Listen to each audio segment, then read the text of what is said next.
আপু, এটাই কি তোমার নতুন টিচার? তাই তো মনে হচ্ছে রে।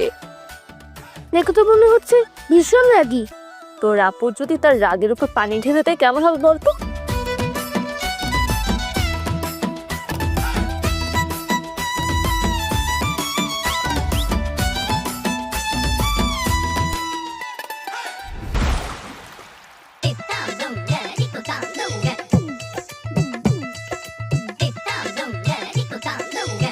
এই এই কে ওখানে উপর থেকে পানিকে ফেলে? এটা কোনো সভ্যতা? পারমিশন তো বাড়ির মধ্যে ঢুকি বাল্লুকের মাথা তুমি চিল্লাইতেছেন কিল্লাই কে আনলে কে? আমি কি সেটা পরে করতেছি, কিন্তু উপর থেকে আপনাদের বাসা থেকে যে পানি ফেললো আমাকে ভিজাই দিল, আমি ভিতরে কিভাবে যাবো এটা চোখে দেখতেছেন না আপনি? আন্নে কি নিউ টিচার না ফরাই যাইছে? জি, কিন্তু আমি তো আপনাকে বলিনি, আপনি কিভাবে জানেন? আন্নার মাথা যখন পানি হচ্ছে তখনই বুঝে গেছি কই। এক কাজ করেন, আন্নে ভিতরে যান, ভিতরে গেলে গায়ের মধ্যে আরো কত কি পড়বো তখন আস্তে আস্তে বুঝে যাবেন। যান। মানে বুঝলাম না। আরে আইসে নতুন লগ লগ সব বুঝবেন নি, গরম ভাত নিয়ে আন, আস্তে আস্তে বুঝবেন। আইও অনেকদিন হয়ে গেছে তো এনে সব বুঝে গেছি কই। যান ভিতরে যান। ঠিক আছে, আমি ভিতরে গিয়ে দেখি কি অবস্থা।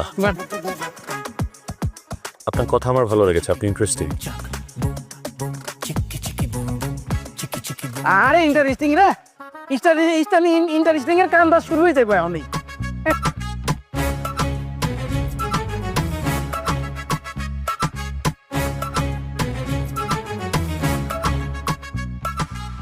আচ্ছা বাবা, আমাকে এবার তুমি বলো তো, ভিজলে কিভাবে? বাইরে তো বৃষ্টি নেই।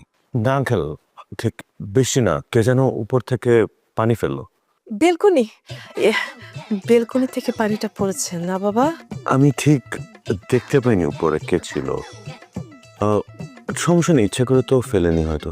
আমি জানি তো এই কাজটা কি করেছে। তুমি কিছু মনে করো নি তো বাবা? না না, আমি কি মনে করব? শোনো আদনান, আমি তোমার অনেক প্রশংসা শুনেছি, তুমি আমার মেয়েকে ঠিকঠাক মতো পড়াতে পারবে সেটা আমি জানি, কিন্তু তুমি ওর অ্যাডমিশন শেষ হওয়া পর্যন্ত পড়াবে তো? হ্যাঁ, তা তো